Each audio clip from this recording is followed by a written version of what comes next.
Hi, everyone. Welcome to the webinar, ZBrush for Jewelry with Tomas Wittelsbach. This is the last of our jewelry CAD webinars for the month. So I hope you guys find it a really valuable look at a sort of somewhat different way, but still very powerful way to create freeform jewelry design.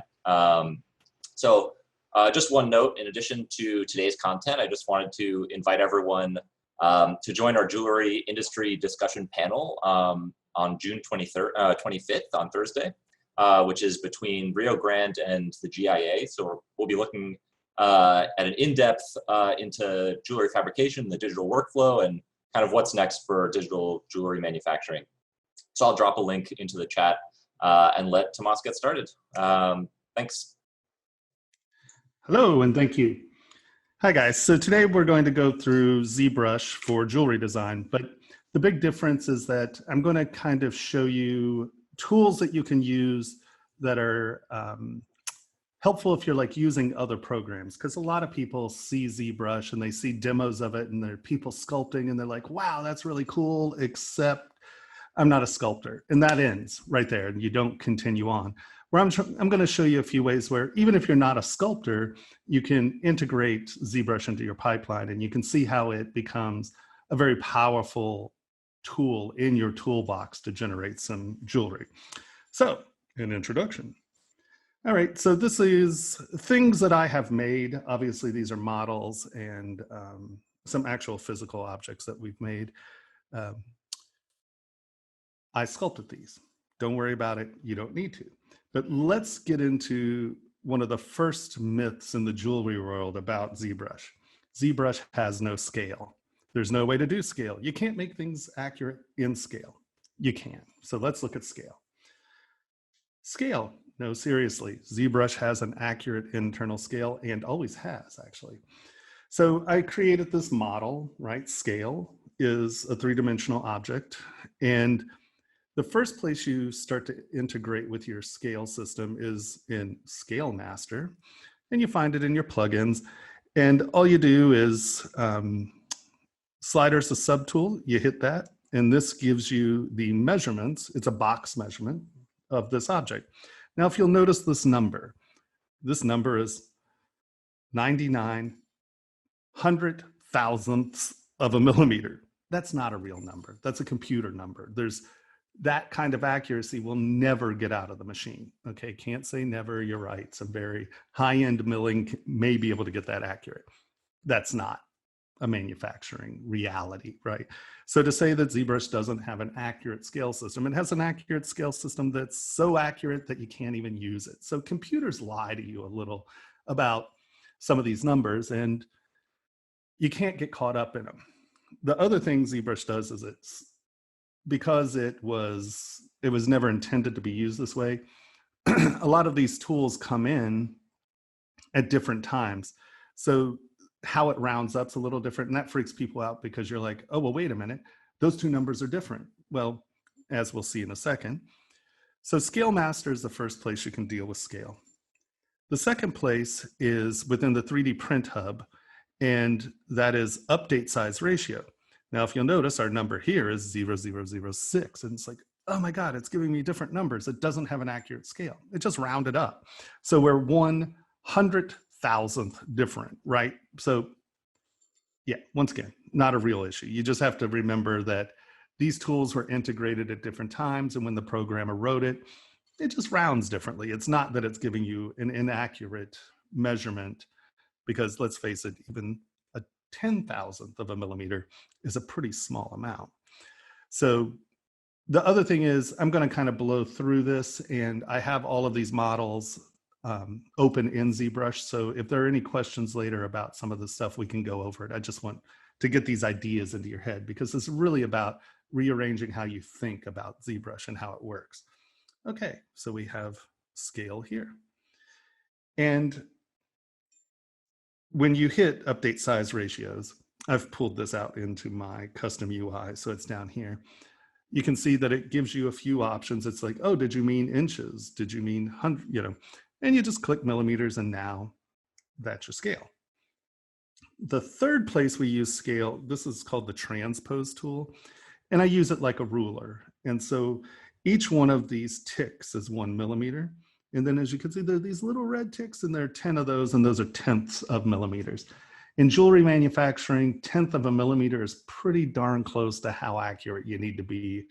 I mean, on some things you may, like a mechanical function, you may need to be more accurate, but then you just notice that it falls between two lines and you're like, oh, look, it's 10.5 millimeters. But here you can see 28.0054 units. Units is the internal measurement of ZBrush. Those are millimeters. So this is 28 millimeters. Now, if you feel uncomfortable with millimeters, there's a way we can come in. And in Scale Master, there's this beautiful little thing right here. It says 1 unit helper. If you hit that, it produces a 1 millimeter cube. And you go set scene scale, and it gives you all kinds of different options. Did you mean 1 inch? Did you mean 1 foot? Did you mean 1 centimeter? No, we meant 1 millimeter. So we click that. And now that is set as our scene scale. We have a reference point, and it is now, are you ready? Change it to millimeters. So now it's more accurate, right? Because it's millimeters. So you can see that there is a very accurate scale system within ZBrush. But in manufacturing, you're never going to get that first model right. You're always going to have to print it, cast it, put a caliper on it, and figure out what your ratios, the change ratios are, and then you change your model. There's no one that has an accurate model from whatever program, from the model to casting, because there's polishing and this and that. And I'm talking about 10,000ths of millimeters or 100,000ths of millimeters. And I get certain CAD operators get very anchored in these tiny, tiny numbers, and that's how accurate it is. Not after polishing. So this is Scale Master. And there was one other thing I wanted to show you here. So you can see set scene scale, sliders to subtool. We've kind of gone over that. But this is a 1 millimeter cube, but let's say you needed it to be 1.32 millimeters, right? You needed that accuracy. Well, all you do is type the new number in here and say resize subtool, boop, boop, and it changes your scale instantly. So they're very easy and accurate scale tools within ZBrush. So let's put that to rest. Everyone breathe easy. You can have real scale in ZBrush. Next thing. Geometry in ZBrush works a little differently. It started out as a 2.5D program, so it doesn't look at models the same way. So some things that could be very easy in a CAD program are very difficult to accomplish in the sense of writing code that'll generate those tools within ZBrush. So you may not get the same tool set, but you can accomplish the same things. And it's just learning how to deal with that tool. It's like if you're a physical sculptor, learning how to sculpt in clay compared to plastiline. Well, it's both sculpting, but they're different tools, different techniques, and different usages. So in learning how to think about geometry in ZBrush and then incorporate it into your workflow, there are a few things I want to go over with geometry. So one, we can import geometry from any program you have, so you can do your major work in the program you're comfortable with. Zremesh it so it becomes in native internal ZBrush geometry. There's Dynameshing, Decimation, and Sculptris Pro is the final tool I'll show you as far as geometry manipulation and how to kind of think about geometry. So this is an OBJ that we imported from Matrix, which is Rhino. The only difference is you can see this little double line right here. I put those in because when I Zremesh, it will take those and turn each of these spaces into a different poly group, and that allows me a little bit more control over my geometry later. So we have now Zremeshed it, and all you do is you slide, you pick the final number of polygons you want after the remesh. It remeshes it. You can see it's turned it into a larger quad model, and where I put those creases, it changed these poly groups. So now I can double tap on any of these surfaces, separate them out, work on them individually. So now we have a completely native ZBrush geometry base model. So all I did was subdivide that up to 5.1 million polys. So this is a comfortable resolution that I tend to sculpt in at the beginning. Now I'm going to show you here where printer companies lie to you. So a lot of printer companies are like, oh yeah, we do 25 microns.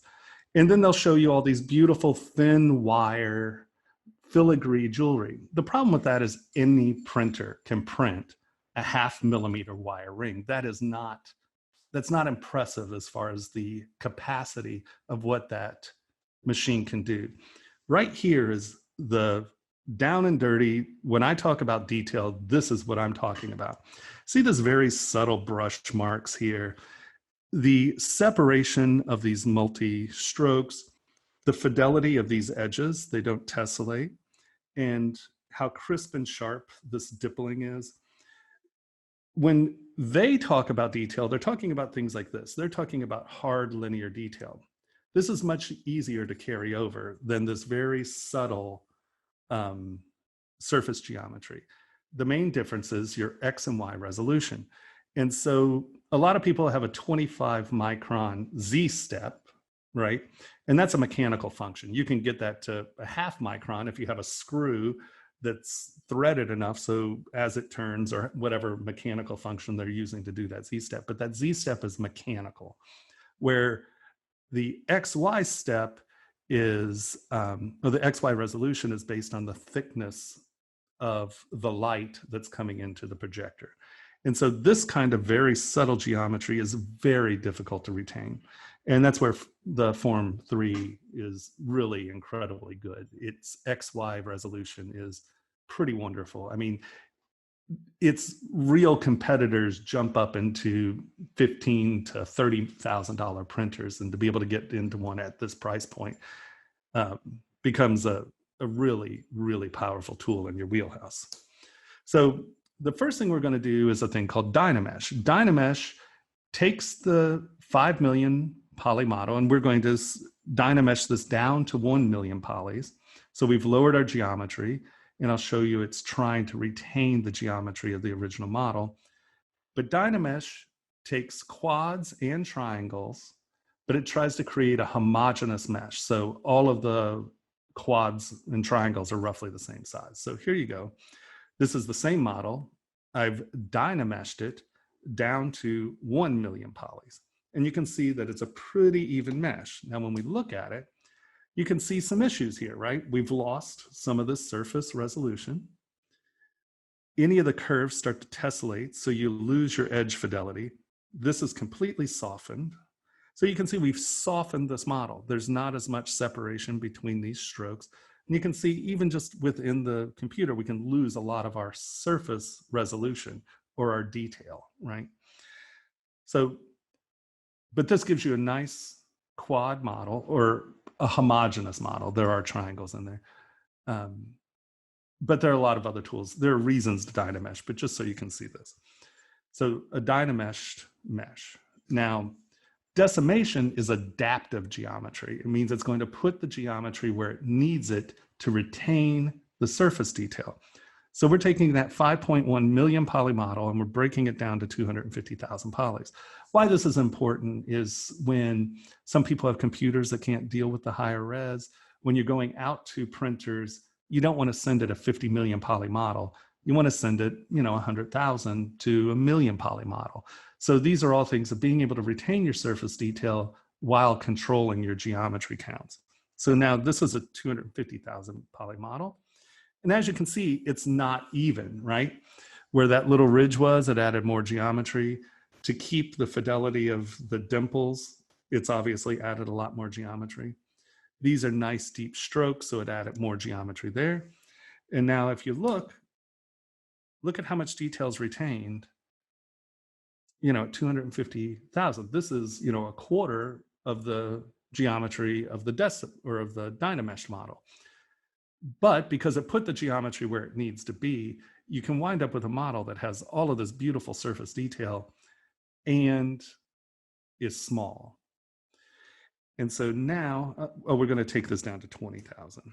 And you can see how it starts to break out where it just doesn't have enough geometry to retain the detail. And you can see here, but you can see how it's thinking, right? It's trying to give more geometry here. It's doing its best, but 20,000 polys is really hard to retain that much surface detail. Now, if you look, these lines are holding up fine. So for people who are like, oh, but we have great linear detail. Well, great, those ridges hold up well, but you lose your surface resolution in a lot of ways. So this brings in that fourth one, which was the Sculptris Pro.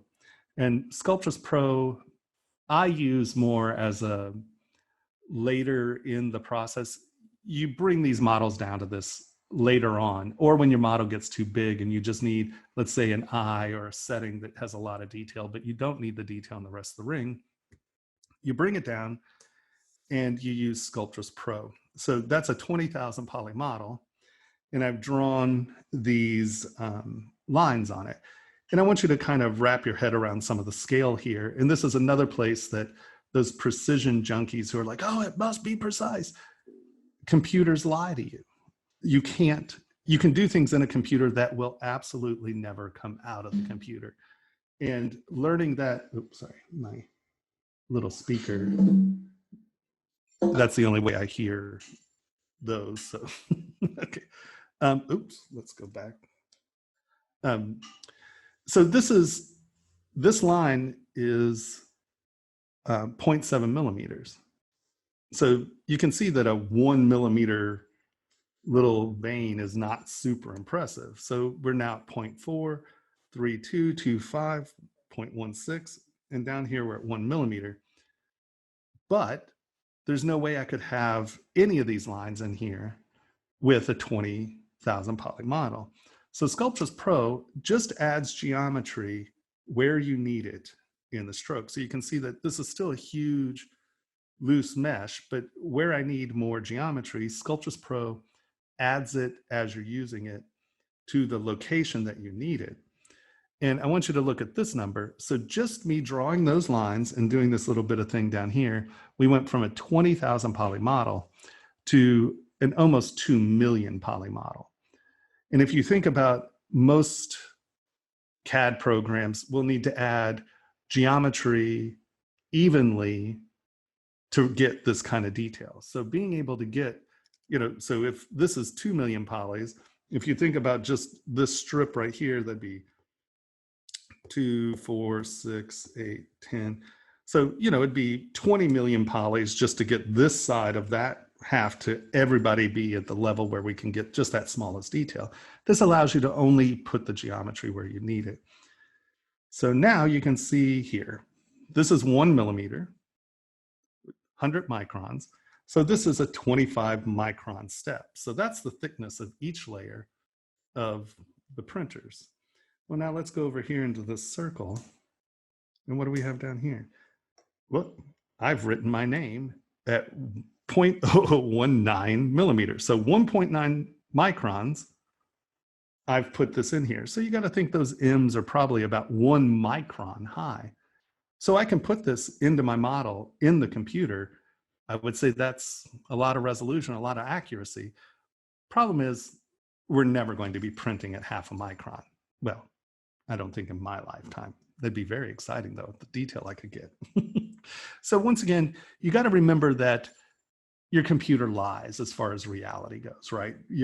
I can do this, but it'll never come out of your machine. So being able to design to the printer that you're using is a very important skill and a very important thing you need to wrap your head around when you're thinking about mesh management and your product. So how do we get this? You're not a great sculptor. You have Matrix, Rhino, Modo, and you're not getting these sculptural elements. So how do you bring that into your toolbox? And for the most part, it's going to be through alteration and iteration. Those are the ways to bring ZBrush into your pipeline and have a valuable tool, right? So we are going to do those primarily through a number of tools.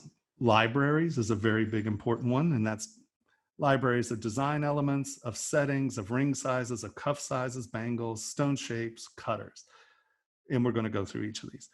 And if you have Matrix, you are very familiar with libraries. And this is an easy way for you to get elements you like and be able to use them. And you can buy all kinds of stuff on the internet. And there's nothing wrong with that. It's usable stuff, but you can take it, twist it, turn it, and use it, right? So let's go into design elements. These are all architectural design elements that I've lofted from those vector books, and I've collected over a long time. And I've jammed these all in here so you can see. And how I did these is each one of these is a separate element. So I can just take that little swirl if I want. And we've been working on these libraries for a while now.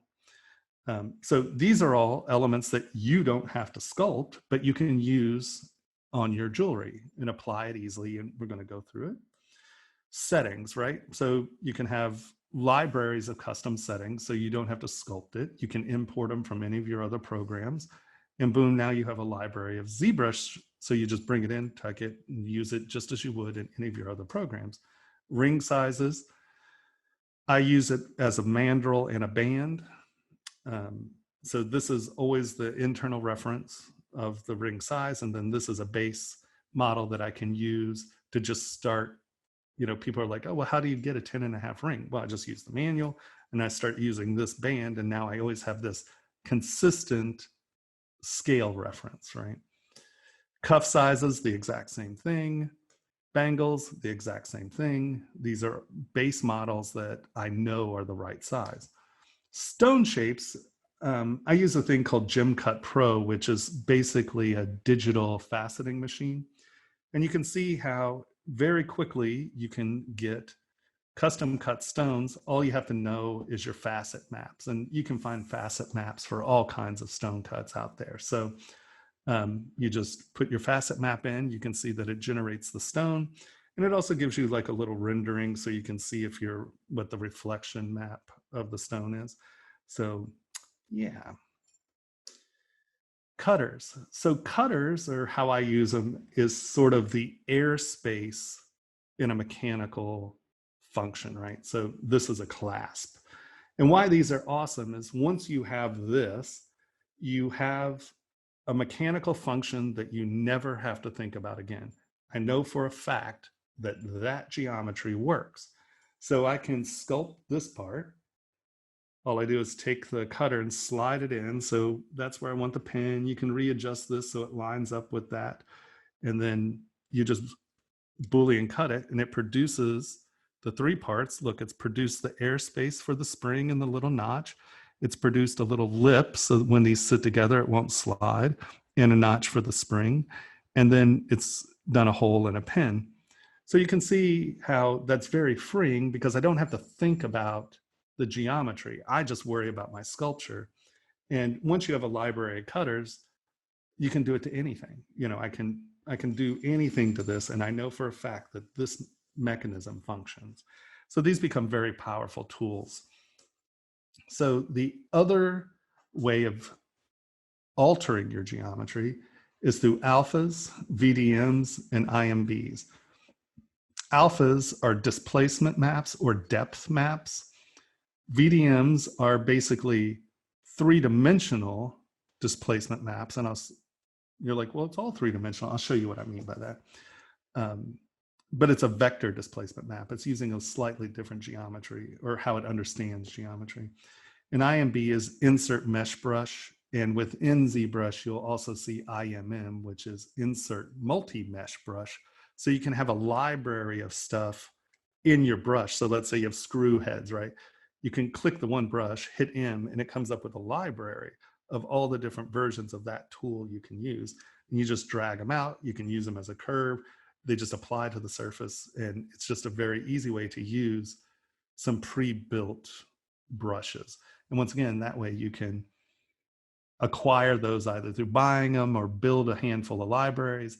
And then you don't need the sculptor anymore. You know, you can hire a sculptor to say, oh, we like, you know, our shop's called Lily. You hire someone for the weekend, you make them make 10 lilies, and now you can use those as elements within your thing, and you don't have to be a sculptor to accomplish that. So insert mesh brushes.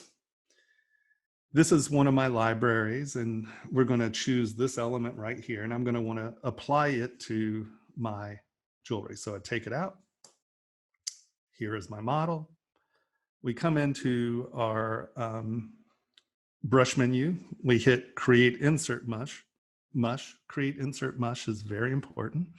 Create Insert Mesh, and then what you will get is a little tool that looks like this. The icon will look like your tool. Boop. And you can see now within my Insert Mesh tool, the little menu comes up. So if you have different versions of this, or one that has 3 prongs, those will show up as tools across the top here. You select it and go. So now we have this. It's a brush. It's a usable 3D element, and you don't have to deal with it anymore. Alphas, we're going to take the same element, and in our alpha menu, there's this button that says grab alpha from document. So you can take any 3D model you want and you can turn it into an alpha by pushing a button. And that's really cool. A lot of people think an alpha is just a black and white image. It isn't. It has depth information. So as you can see, it's taken this object and we've turned it into an alpha. And you can see that the high point is white, the low point's black. So whether it's from 0 to 10 or 0 to 1,000, whatever the resolution is, black is your ground, white is your high point. And, so you get, this is a true alpha information. I did it with a person because this is where people, they take a black and white picture of someone and it never works. And they're like, why isn't this working? It's because, well, the pupils of your eyes, often your eyebrows, things like that, the shadows in your ears, well, that's black in the picture. So that all drops to the bottom when you're using an alpha as an alpha. So a black and white photo is not necessarily a successful alpha. You can use it as an alpha, but when you get to something like a face, it breaks, it falls apart. And here, let's just go through the same process, grab doc, and you can see this does not look like a black and white photo of Napoleon, right? So I just want you to wrap that in your head that black and white photos are not alphas. So how do we use them? Oh, a vector displacement map. Vector displacement map, you notice that I just projected this, which is a tool, onto this mesh. And this mesh is the base grid, which ZBrush is going to use to think about this part. Now, if you notice, I pulled this edge out and I've kind of twisted that over and I've tucked some of this under. So there's this overhanging area. When I show you the examples, you'll see where this becomes an insanely cool tool. You can see our overhangs here and how I've tucked this under. How we make that is we put this on our grid. We go into our brush menu and go from mesh, and that now creates a VDM. This is alpha information, and it can be used negatively or positively, right? You drag it onto the mesh, and it's positive. You hold down Alt, you drag it onto the mesh, and it's negative. So it can be used as a positive or negative thing, but you'll see here, this is 90 degrees from that edge, right? There are no undercuts. And so if you have a complex image and you want to be able to use it with no undercuts, applying it as an alpha is often a very good tool. But you can see, once again, no sculpting.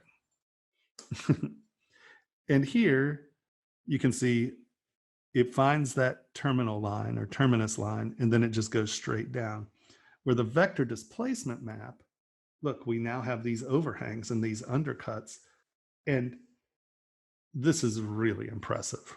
This is really, really cool. So like if you're doing scales or something like that, and you pull it out, you can actually get it to where they overlap one another and you get real dimensionality. It's an incredibly powerful tool. It's very cool because not many programs will give you this 3-dimensional alpha. So you own a jewelry shop, you built this model in Matrix or Rhino, it's your best seller, you've been using it for 3 years now, and you're like, well, okay, I mean, that's our best seller, so what do? Well, you take your model, you import it into ZBrush, and with alphas and just a little bit of pushing and pulling, I think it took me like 20 minutes, and I made 5 different iterations of my favorite ring. And so now you can iterate and ideate very quickly. You know, once again, not a lot of sculpting skills needed here, right? I drew a line. I drew a line with an arch and went squiggle, squiggle, squiggle. I drew, you know, this little belly shape. I cut these edges and kind of pushed that in. I scooped that out and cut this edge a little and did a little sculpting. I think that everyone agrees that they can probably get away with this level of sculpting. And then I applied the sculptural elements to it from the Alpha library or from the Elements library. So all of these are elements that are in my Elements library that I then applied. So you can see very quickly, you can get a lot of stuff out there, look at it, and you can decide where your lines are going. You're developing skews, you're freshening stuff that you know is successful. This is an incredibly powerful tool if you have standing inventory. Doop. Ring sizing. And I know that Matrix has a ring sizing tool, but it stretches and distorts. The beautiful thing about ZBrush is I sculpt the first model, and then I sculpt the last model. And what it'll do is it will morph between the two models. It won't stretch. It's actually a film thing. It's called doing in-betweens. And so it's morphing. Sorry about that, guys. If nothing comes through that, it kind of turns itself off. So as you can see, we're going to jump through our half sizing. And I did 2 sculpts. And really, I did 1 sculpt and I just kind of stretched the other one and then retouched it up. And you can see we go from here. And you can see that it's sort of stretching, but not really. You're not getting that distortion, right? I don't know if, sorry, I didn't get those centered, so it hops around a little. But you can see that's incredibly powerful when you have a sculpted surface and you're not just stretching it out. And the same thing can be done the other way, where you have the size, but you want to change the stone size. And this one, it's going to become a little bit more obvious how cool the morph is. So we have a small size ring that's successful. We want to make it different stone sizes. Well, you can see that it's going through. Oops, it's going through. So all we did is we had the original model. I stretched it out to get it to work at this size. And it was looking a little funny because this was big and just sticking out. So I sculpted this little design element into it. So it looked a little bit more balanced as opposed to just having this little band with this huge thing on it, right? So I made this design decision to put this little ridge here so it's not just standing out. Well, this is what's wonderful, is that it's going to morph that ridge from the first piece, right? So you're not just, once again, it's not just stretching this out. Like I can actually change the design elements, and each size now becomes a sort of cool, independent design that's all within the same design vocabulary, but it's slightly different. So it actually looks like more thought and work has been put into the piece. It's pretty cool. Now, obviously you don't have to do that, and you can do it without the distortion, but these are 2 really cool features because it's not stretching, it's morphing. Boolean cutters. These are things that I use a lot because, once again, when you have to think about the mechanical functions of a piece, it becomes a nightmare because you're trying to sculpt around that and think if it's going to work, and you don't do that. I have the airspace to my mechanical functions, and I use them as cutters for whatever that sculpt becomes, right? So you can see here, this is a sculpt.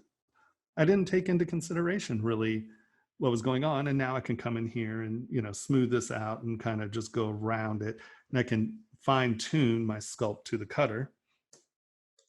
And once again, it produces the airspace, the hinges, the little lip, the seats, and it's just, once you have a library of these things, they just go. So with my body jewelry, we know that this is a form function that we use a lot, and so I know that I don't have to be careful about sculpting this because it's body jewelry. We don't want to sculpt here because that's what's actually going through the body. But I have tons of iterations of these. It goes very quickly. And then this is the mechanical function. You can see that it has cut this little channel and it's cut this little dimple and hole. So we have our snap receivers. This is a ball. It drops down into here. It rotates up and snaps, but I don't have to, once again, wrap my head around, oh, is this going to work? I know that that geometry never changes. Here's another example. This is my airspace. It's my hinge, my pin, the separation, the dimple, and the dimple receiver, the little hole, right? So we're getting, it's cutting this space and it's cutting the notch here, right? So, or the notch is actually here. This slides over there, the pin drops in, and I know every time that this mechanical functions geometry works. So you can see that this has been the same size ring, and I just came through and did a bunch of different stuff to the bottom of it. I don't think about it. I know my geometry works. Oh, so there is all the other ones cut. Here's another really good way of dealing with what I call cutters. So this is my small gem studding tool. And what this tool has, you can drag it on, you can place it. And what this allows, this is the tool here. And what's inside this tool are these three stages. And what we have, this is the cutter for the azures and the seat. These are production prongs. They're longer than like rendering prongs because this is a rendering set. It has the stone and the prongs are lower. So I can make a render model and a production model just by clicking visual, right? Turn it off, save that one out, turn it on, save the other one out. And that way I can create a render model and a production model at the same time. And all I do is push one button and it turns, switches between the two models. I export both of them out. And now you don't have your renders that have the big long production models on it or big long production prongs on it. This is an easy way. And you can develop these tools very easily to solve the issues you want. No sculpting skills necessary. Here's a little line of tiny skull rings that we did. And I sculpted the band. And this is a seat, so it sort of almost snaps in. And these are the different design heads. You can see that I didn't include the whole thing because there are so many sizes you wouldn't be able to see the details. But so I have all the sizes done. I have the little heads separated. I have the little heads not separated. So I have, in about 2.5 hours, I produced the entire line, all sized, one solid and one cut where the heads are separate. So I can do multiple metal pieces. And so that took me about 2.5 hours. Can you imagine trying to do that in Rhino or Matrix where you have, 6 different versions, 14 sizes and 2 versions of each? 2.5 hours, that's fast. So it really helps with iterating. This was a jam session with a friend. And so basically we started out with this band and we made it flat. And then we did all kinds of different heads. And you can see how quickly these little details change, right? Scales, no scales. And this was about 4 hours worth of work. And it's just fast. And once again, these are easy things to do. It's not like these are dramatic sculptural issues. So Zmodeler is the other thing I kind of want to introduce you to. And I looked at this last night and I apologize. This is going to be like the draw a circle, draw 2 lines through the circle. Oh, it's Leonardo drawing. I apologize, but I think you'll get the idea. This is more what most CAD modelers are sort of used to working with, and it's basic quad. And Zmodeler is an incredibly deep thing, but I really use it mostly for exactly this. I want my base block-ups to be as low as possible. And so I use Zmodeler to generate my base geometry most of the time. And so basically you can make a square. So we have this drawing, I have a base square. I turn that square into a circle and kind of got my frame.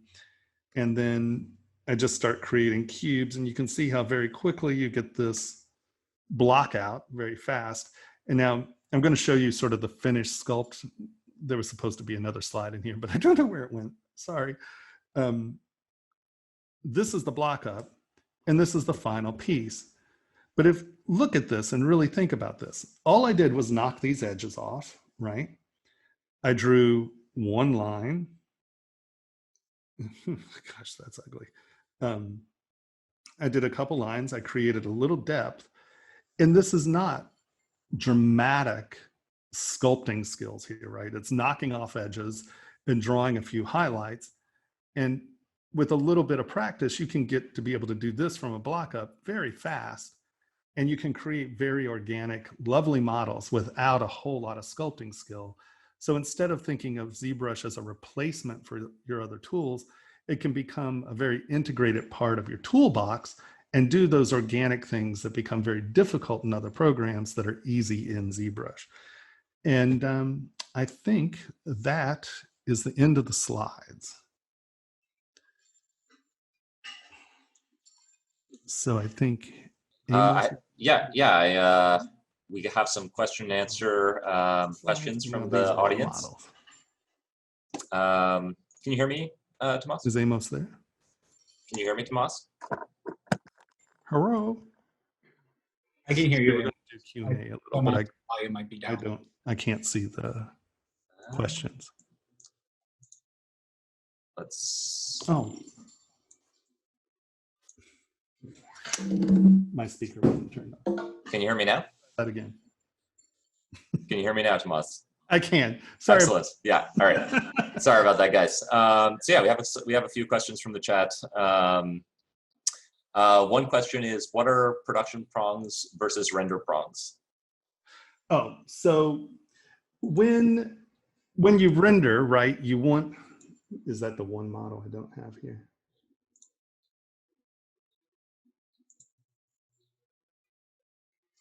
Oh, no, here we go. So let's look at this, right? So when you're rendering, you want it to look like the stones are set. And that means that someone took a setting tool and wedged them down so these, pinch over the edges. Now, when you actually make a production model, you're going to give those, you're not going to just only give the meat down here. You give the stone setter extra meat so they have enough metal to push down and apply to get the stone to actually set. So you can see here a little bit clear where a production or a render model looks as if someone has already set the stone. The production model is leaving the setter enough metal to be able to set the stone. Cool, thank you for that. Scott asks, when you make a line of stones with your prong and cutter on a ring, how are you controlling the size of those stones? Are you using the transpose tool on each one, or do you have a different method? There is a lovely tool called Insert Multi-Mesh Draw Size. And you can go IMM draw size right here, and you just select whatever your draw size is in millimeters. So you're setting the size of the Insert Multi-Mesh brush right there. So you can tell it whatever size you want it to be.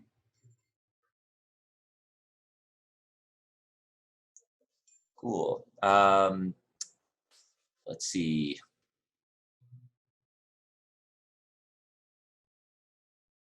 Can you expand on morph targets to control ring sizes? A couple of people have questions about resizing using morph. I don't know if that's something you can show right now. Yeah, we can do a real quick example here. We're just going to take, let's... He asks, how does sculpting two models help control sizes? Well, sculpting the two models doesn't necessarily help control sizes.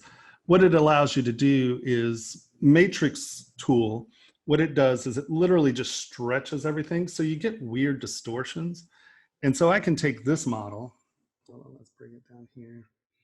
And so how I do it is I take the base model, I then duplicate it, and then I get my size measurement.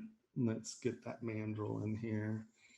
Append mandrel. And here we're just going to pretend this is a small size, and we'll go up. Nope. So I know that this is the size that I'm trying to get, right? And so all we do is we've come back here, and normally if we're trying to get it where you're not distorting the top here, is that actually, yeah, that looks like it's touching. Normally I'll just turn on X, Y, and Z, move elastic. We'll go to W, come up here first, mask this off, tap it a couple times so it's soft, come here. I'm going to stretch this out to where I know that bottom's roughly there. Let's turn transparency on so we can see our ring. Let's turn that off so it just looks like mesh. Move elastic. Change my brush size just a touch.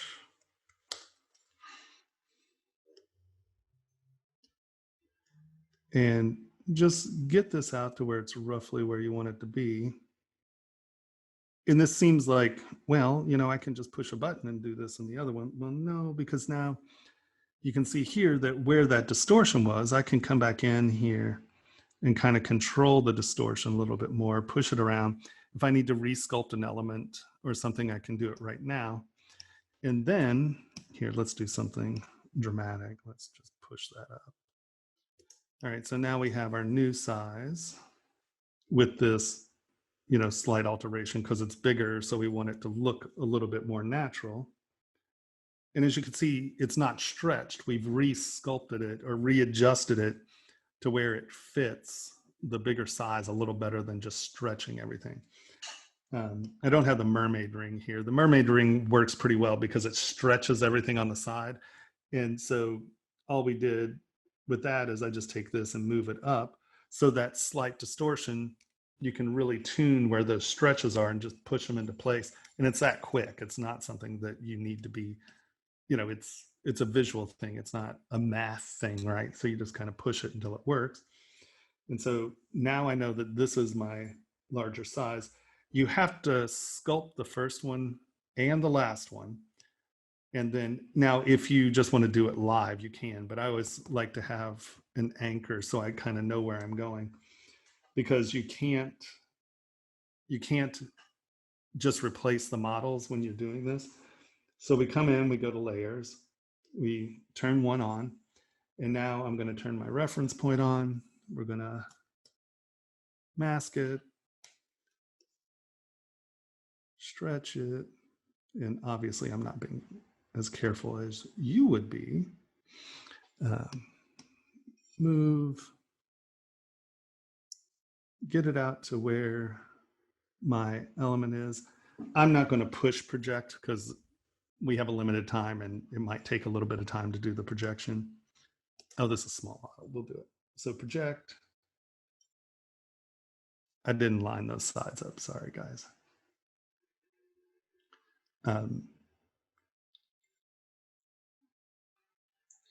While we wait for that, Jeff asks, is your cutter library available anywhere? It will be. I'm still kind of building it to where there are enough of them that are useful. A lot of them are weird body jewelry mechanisms that no one's going to use. So a lot of them, I'm working on my education platform right now. So as soon as those videos are done and stuff, the libraries are going to be the next big push. So we're working on them. Yes, they will be at some point. If you want something specific, you can email me and I'm more than willing to share them. It's just at the moment, they're pretty specific and odd. So you can see that now we've reprojected to our old model. Sorry, I didn't push these up to match, but you can see the process. We sculpt it. I come in here and I can sculpt and tune this up, do whatever I need to do to it so it actually looks like I want it to look. And here, I'm going to, let's remove these so you can sort of see what I'm talking about in the morphing instead of just the stretch, right? So now we turn record off. And now we go to the little eyes. So that's our original size. We turn the eye back on. That's our back size. So we come here. We go into movie. We turn on our timeline. We show. And I go to the size that I want. I start here and go boop. Now, between that original model and the bigger model, let's say it's 5 sizes. We just go to the big ticks, 1, 2, 3, 4, 5. We 1, 2, 3, 4, 5. We turn it on, and now as we slide this back, no, wrong thing. Now as we slide, okay, that's always where you have to be careful on this one. Hold on, let's take that out. Yeah. No. Okay. The order is really important, and I do this every time I do this. Turn it off. This is the model. This is our first state. Turn it on. This is our second state. And now as we slide this, you can see how it's scaling. And it's a proportionate scale, and luckily ring sizes is an actual proportionate scale. So you're like one ring, 1 size, 2 size, 3 size, and then that way these half notches are half sizes if you need it, right? And what's cool about this, like I said, it's not just stretching, it's morphing, and see how the details sort of go away,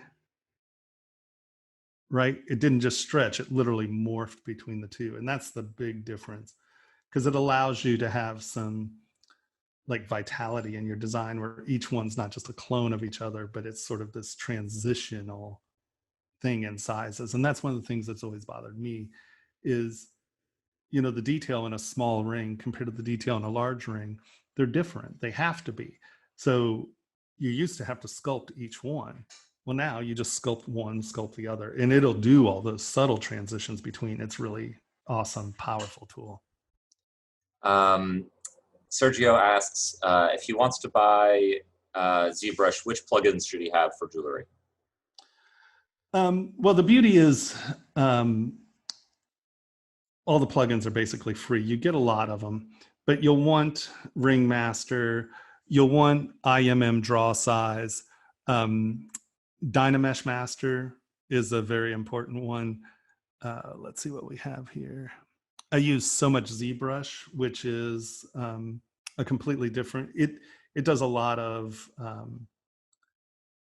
remeshing and projecting tools at one button. And that's, Joe made those. If you go to so much ZBrush, you can get that one there. It's a powerful, powerful tool.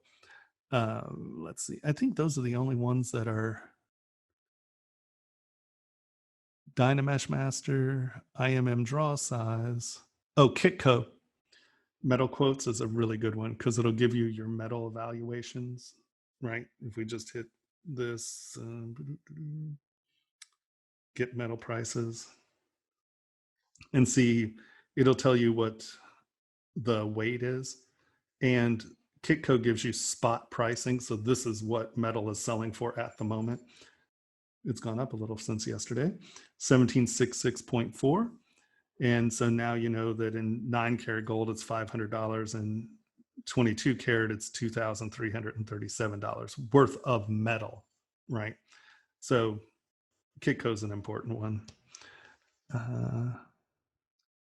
By the way, we have a quick poll that my colleague Thomas will post in the, will launch, which I hope you guys can answer. A few more questions here. From Karen. What kind of design details are lost during 3D printing? What's the best way to overcome this? Well, the best way to overcome it is buy a printer that'll print at 25 microns. You lose a lot of that subtle surface stuff. This is the stuff that you lose, right? And the going from this to Dynamesh actually gives you a pretty good example of sort of what you lose, right? If you go here, you can see this is sort of what printers do. You lose the surface detail because it just doesn't have the resolution to carry that geometry. So basically it just softens, and a lot of it really depends. It's funny, it can really depend on the angle you print at. But having a printer that has the capacity to actually cover that XY geometry is the key, right? And Formlabs does an incredible job with that. Their surface resolution their XY resolution is very good, especially for the price. I mean, you know, the one that sort of beats it, like I said, starts at $25,000 as opposed to $5,000. So, you know, it really is getting a printer that has good, oh, only 40%. Come on, guys. No.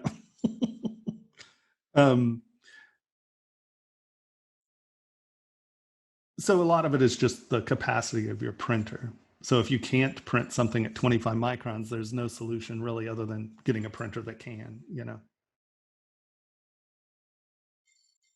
Did that answer your question? Yep. Okay. Another question. How do you create gemstone cuts with ZBrush modeling tools? I don't. I import them. Like I said, I use Sculptris Pro to generate most of my stones, right? This is a model out of Sculptris Pro.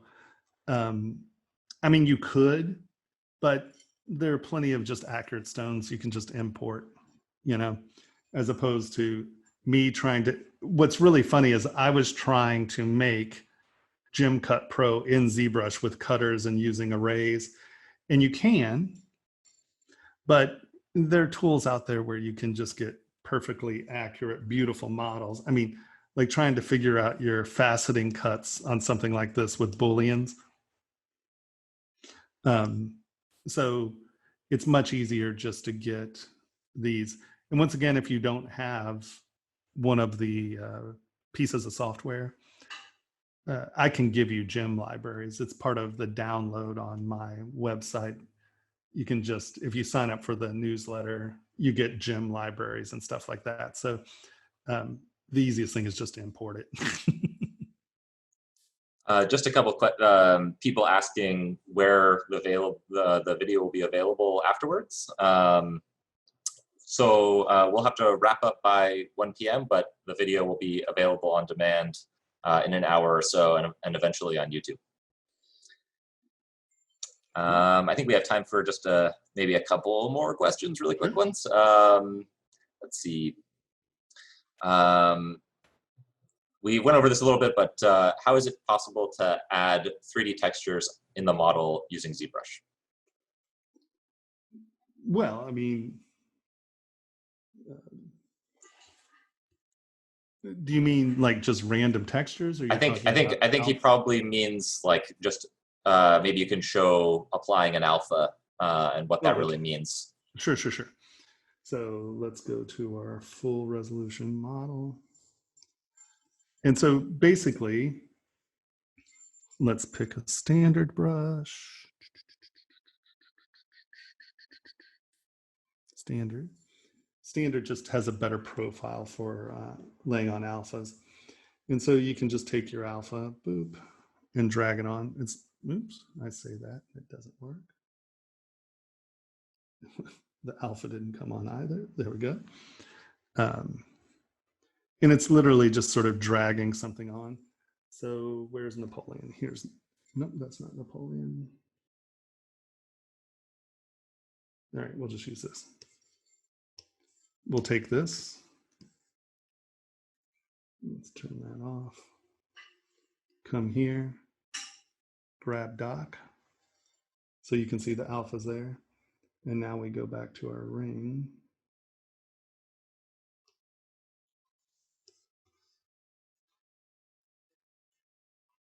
And we just drag it on.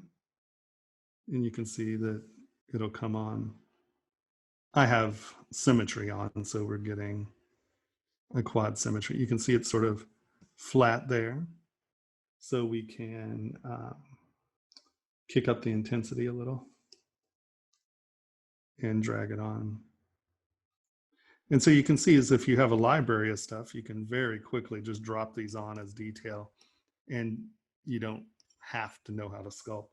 Now here's the displacement map, right? You can see here that it's detailed and it has these overhangs. And so we come into our brush menu, boop, Sorry, Tomas, I have to actually stop us here, but we have a hard stop at 1. But yeah, just to, if you want to give a plug for your classes. Yeah, so if you go to on Vector School, there is we'll probably do another class this year there, and then by the end of the year it should be up at ZBrush Jewelry Workshops. If you go there, there's an email link, or if you put yourself on the mailing list, you can download my tool set and my UI and be on the mailing list. When any of the classes go up, we send it out to that email list as well. All right, fantastic. Thank you so much, Tomas Wittelsbach. We'll, again, as I said, make the video available afterwards, but thanks everyone for joining us today. And I hope you'll join us as well for the panel discussion on Thursday. Have a great day, everyone. All right. Have a great one.